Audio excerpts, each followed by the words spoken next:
नमस्कार भाइयों बहनों।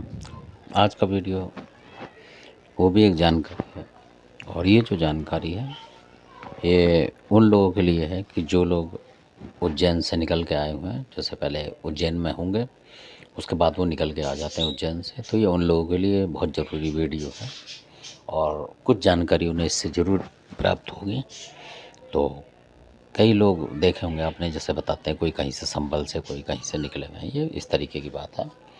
तो जो उज्जैन से लोग निकले थे किसी टाइम में, तो वो कहीं कहीं बस गए, तो उनको भी एक चीज़ जो है इसमें वो बताने की मैं कोशिश करूँगा कि जो कि सुनी हुई बात है, जो कि बुज़ुर्ग थे वो करते भी हैं। बहुत सारे लोग उस तरफ के जो हैं उज्जैन साइड के आसपास के जो इधर उधर चले गए थे, वो लोग अब भी आते हैं उस मंदिर में और पूजा पाठ करते हैं।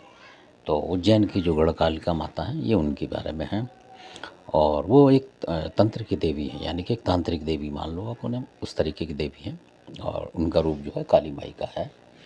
तो और वो मानी जाती है तंत्र की देवी, जो कि असली बात तो ये है। तो जो बहुत से उज्जैन से निकले हुए हैं, जैसे गोत्र भी होते हैं कई उज्जैन से निकले हुए हैं जैसे, तो इस तरीके के लोग हैं, तो उनकी ये माता मानी जाती है। जो कि फिर बड़े बूढ़ों ने जिसने बताया नहीं, तो वो सारे लोग भूल गए। और इसी वजह से क्या होता है कि जब बड़ी शक्ति को नहीं मानते, तो फिर वो लोग, बहुत सारे लोग जो उज्जैन से निकले हुए हैं, आज देखेंगे आप, तो वो ज़्यादातर अपना मतलब बदल चुके हैं। जिसमें थे वो, मतलब उनके पास जो जो देवता थे वो आधे से ज़्यादा बदल चुके हैं और वो अमर सिंह में चले गए हैं। ये भी पक्की बात है, बहुत सारे।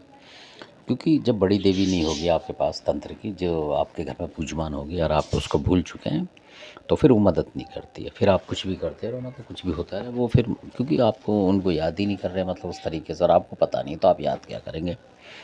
तो ऐसी दोनों तीनों वजह हो जाती हैं उसमें।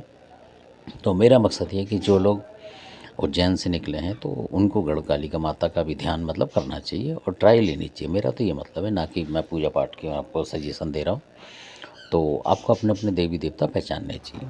तो शायद इसी वजह से जो समाज है बहुत मतलब उठ नहीं पा रहा है इस तरीके से, क्योंकि अपनी जो पुरानी लीग है वो भूल चुके हैं जहाँ से आए थे।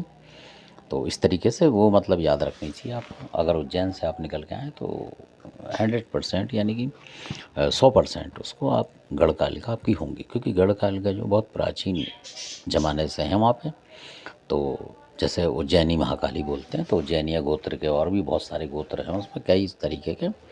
तो उस तरीके की वो ज़रूर देवी होंगी। आप एक बार ट्राई करें, हो सकता है इष्ट देवी हो, आपकी कुल देवी भी हो सकती हैं। तो इसी तरीके से, क्योंकि कई बार क्या होता है कि लोग बता जाते हैं, तो हमें ऐसा लगता है लोगों को ज़्यादातर कि भाई उज्जैनी महाकाली किसी ने बताना भूल गया या नहीं बताया। तो उसमें क्या होता है कि हम लोग क्या करते हैं कि दिल्ली की कालका माई को मान के ही पूछते हैं, तो इस तरीके से भी हो जाता है। क्योंकि दिल्ली कालका का तो पता होता है, पर जो असली कालका होती है उनका हमें पता नहीं होता, तो हम इन्हीं को मान के पूछते हैं, ऐसा भी होता है। पर तब भी उतना 100% फ़ायदा नहीं होता। कहने का मतलब ये है, क्योंकि जो आपकी पुरानी होगी पूर्वजों के ज़माने से, और आप उसको भूल जाएंगे, तो फिर वो दिक्कत होती है आपके लिए आर्थिक स्थिति से। और कई बार देखा होगा आपने, इस तरीके के लोग जो नहीं कर पाते हैं, अपनी पकड़ नहीं मार पाते हैं, मतलब खोजते नहीं हैं, तो वो ज़्यादातर कोई संकट आया तो वो कोई ईसाई बन जाता है, कोई कुछ बन जाते हैं, कोई कुछ बन जाते हैं, कोई अमर सिंह की लाइन में चले जा रहे हैं। तो इस तरीके से होता है, क्योंकि जो बड़ा देवता आपके घर का होगा, पुराना गाँव का, उसको बोलेंगे पूजमान, तो आप उसको नहीं पहचान पाओगे, तब भी ऐसी समस्या आती है। तो मेरा बताने का, ये जानकारी देने का एक छोटा मोटा मकसद यही था कि आप भी पहचानें कि आप कहाँ से निकले हैं, तो उस तरीके का वहाँ देवता देखें कि वहाँ है नहीं है, कौन है क्या है, वो अंदाज़ा लगाएं और करें। धन्यवाद। आपने वीडियो देखा, अच्छा लगे सब्सक्राइब करें, शेयर करें, लाइक करें। धन्यवाद आपका।